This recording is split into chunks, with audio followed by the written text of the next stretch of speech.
မင်္ဂလာပါဒီနေ့ကတော့ညီလေးတယောက်လက်ဆောင်ပေးတဲ့ကြောက်ပွင့်လေးတုပ်စားဖြစ်တယ်ဗျာပုံမှန်မြူးနေကြကြောက်ပွင့်အဖြူရောင်လေးတွေမဟုတ်ပဲအမျိုးရောင်လေးတွေဖြစ်နေတဲ့အတွက်နင်းရတော့ဖြူဆန်းနေတာပေါ့ဘလို့ကြောက်ပွင့်မျိုးစားဆိုတာသိရင်လည်းကျွန်တော်ကို comment မှာချက်တော့ပြောပေးကြပါဦးဗျာတုပ်စားတဲ့အခါမှာအရန်စားလို့ကောင်းတာဖြစ်တဲ့အတွက်ကျွန်တော်တင်ပေးဖြစ်တာပါဗျာဒီကိုတော့ကြာကြာလေးစိန်ပြီးတော့ထပ်ဆေးလိုက်ရတယ်ဗျာတဲလေးတွေပါလာဖြစ်တဲ့အတွက်ကျွန်တော်ကတော့ရခိုင်တုံးနဲ့ဗမာတုံး2မျိုးလုံးတုံးမှာဖြစ်တဲ့အတွက်အေယုတ်ဒီလေးတွေရင်းကြီးဆေးပါမယ်ဗျာရခိုင်တုံးလေးရင်စတုပ်ပါမယ်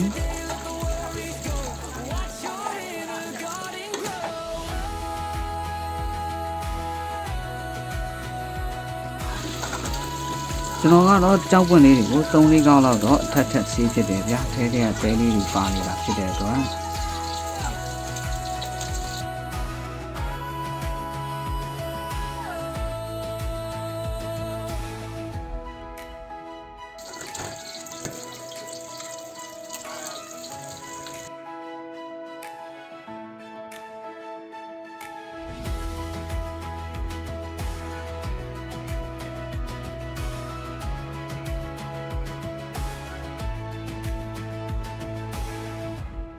အချို့တော့ကအဆက်တော့တုံးမှာဖြစ်တဲ့အတွက်2မျိုးလုံးအတွက်ကတော့စက်တုံကတော့လိုပါတယ်စက်တုံများများကြီးထားပါမယ်ဗျာ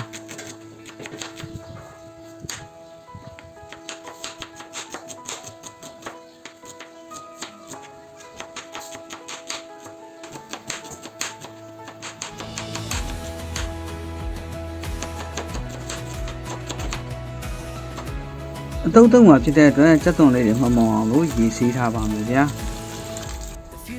The past is just a ghost. It's the present moment that matters the most. Focus on the task, give it your all. Stand up straight and stand. ကျွန်တော်ကတော့အချင်းအတွက်တံမြာလေးတုံးမှာဖြစ်တဲ့အတွက်တံမြာလေးလေးတွေစိတ်ထားပါလို့ဗျာ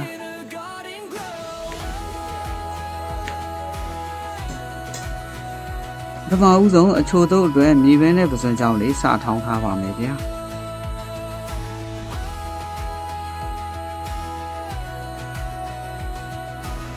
အစတုပ်အတွက်ကတော့မြုပ်ပြီးလေးတွေတိုင်းမနာသေးဘူးအတွက်ကျွန်တော်ကမီးလေးအေးအေးလေးနဲ့လှော်လိုက်ပါတယ်ဗျာအစတုပ်အတွက်ငပိပစွန်ကြောင်စက်သွန်ဖြူမြုပ်သီးစိမ်ကျွန်တော်ကတော့တစ်ခါတည်းရောပြီးထောင်းထားပါတယ်ဗျာ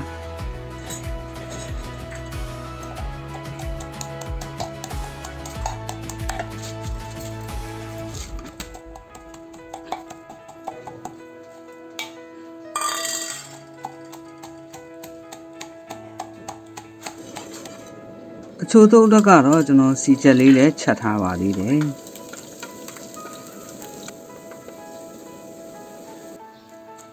ကြောက်ပွင့်စတုပ်တဲ့အခါမှာတော့ညင်လေးတွေနည်းနည်းရှိနေတာဖြစ်တဲ့အတွက်ကက်ကြီးလေးနဲ့လိုက်ညှက်ပေးရပါသေးတယ်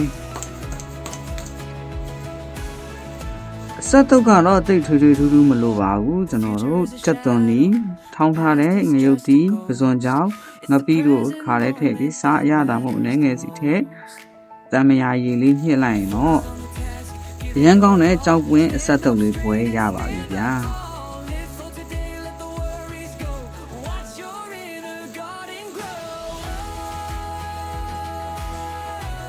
နောက်ထပ်ကျွန်တော်အချို့တုပ်လေးကိုထပ်ပြီးပြင်ဆင်ပါလေဗျာအချို့တုပ်အတွက်ကတော့မြေပဲပစွန်ကြောင်ထောင်းထားတာလေးထည့်ပါမယ်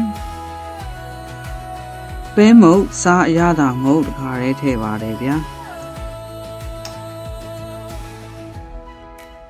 ကျက်သွန်နီးစီချက်လေးထည့်ပြီးတမအောင်ပြလိုက်ရင်တော့အရန်စားကောင်းတဲ့အချိုးတုပ်လေးဝဲရပါပြီဗျာ